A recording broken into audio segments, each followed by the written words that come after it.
En este video vamos a hablar de la elipse y sus elementos principales. Para poder definir una elipse, nosotros necesitamos de dos puntos a los cuales vamos a llamar focos, un punto F1 y un punto F2 y una distancia D. A nivel general, la elipse se define como todos los P, o sea, todos los puntos que cumplan ¿qué? Que la distancia entre P y el foco 1 más la distancia entre el P y el foco 2 es igual a D.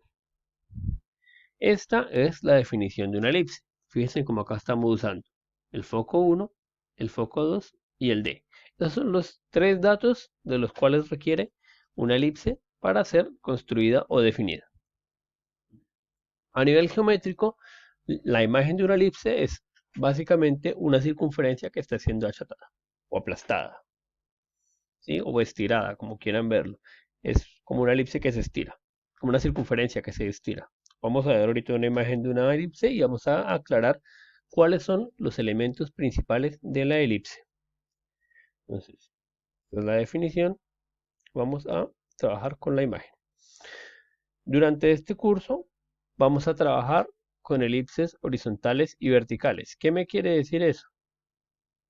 Eso lo que quiere decir es que los puntos o los focos con los que estamos trabajando van a estar a la misma altura, es decir, uno al lado del otro o uno encima del otro.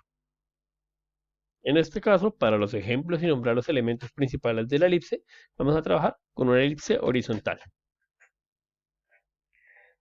En esta imagen pueden observar que sería una elipse definida a partir del foco 1 y el foco 2. Lo que tienen al lado de los focos son sus coordenadas genéricas. Después en otro video vamos a hablar más a detalle de lo que son las coordenadas y las ecuaciones de la elipse. Por el momento nos interesa hablar directamente de sus elementos principales. Esos dos son los focos, de los cuales hablamos al principio. Son los elementos que se utilizan para definir la elipse. Si uno toma la distancia de cualquier punto sobre la elipse a los dos focos y suma esas distancias, siempre va a dar lo mismo. ¿Sí? La suma de este segmento con este segmento va a dar lo mismo para cualquier punto que tomemos sobre la elipse. Listo. Ese sería el primer elemento, los focos.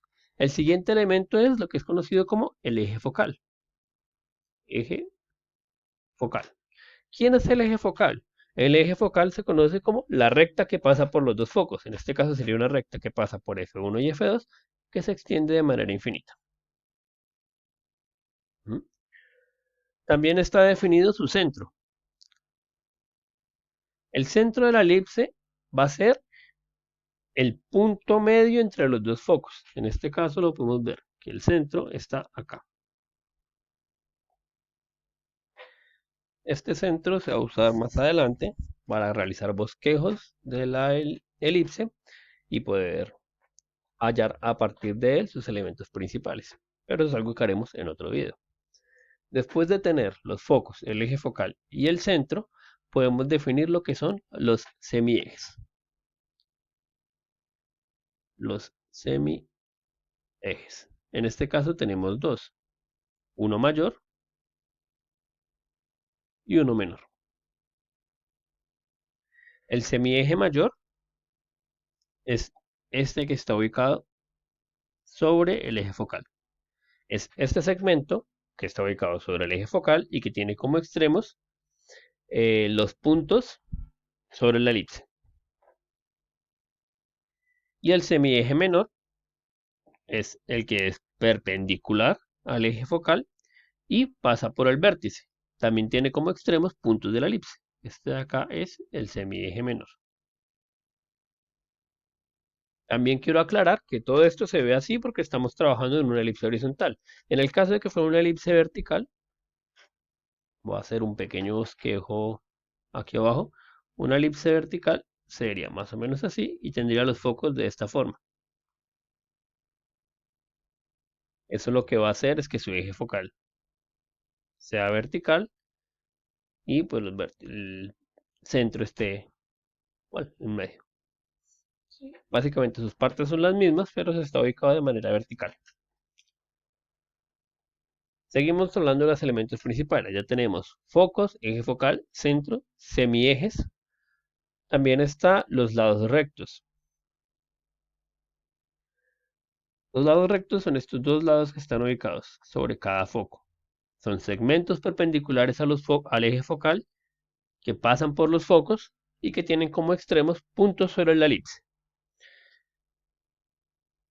Serían los lados rectos. Y finalizando, tenemos los vértices. Los vértices son los puntos extremos del eje mayor.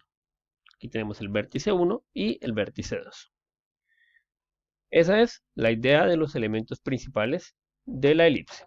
Aún falta definir una constante más en la elipse, que es la excentricidad. Excentricidad. Esta excentricidad se define como el cociente que hay entre la distancia sobre los focos y la distancia entre los vértices. Es una constante que me va a decir básicamente qué tan redonda es una elipse. Y aquí voy con eso. Vamos a ver un video o un ejemplo. En la imagen están viendo la misma elipse que teníamos ahora. La excentricidad, como les decía, se va a definir como una relación que hay entre la distancia entre los focos y la distancia entre los vértices. Entre más pequeña es la excentricidad, más parecida a una circunferencia es la elipse. Voy a empezar a mover esta elipse. Se van a quedar las constantes pegadas, pero lo importante es que vean la elipse y la excentricidad. Observen que cuando yo acerque los dos focos, mi elipse se va viendo más redonda. ¿Sí ven cómo se parece cada vez más a una circunferencia? Y en este caso la excentricidad es más pequeña. Sin embargo, si yo los alejo, se va a ver más plana, menos parecida a una circunferencia, y observen que la excentricidad pasó de 0,2, que es el valor que tenía cuando estaba muy pequeña, a 0,8, que es este valor que tiene ahora cuando se parece mucho menos a una circunferencia. Eso es lo que me está hablando la excentricidad de una elipse. ¿Qué tan parecida a una circunferencia es? Entre más pequeña la excentricidad, más parecida a una circunferencia es. Entre más grande es, más aplanada va a quedar. Y eso serían las constantes que se definen al momento de construir una elipse.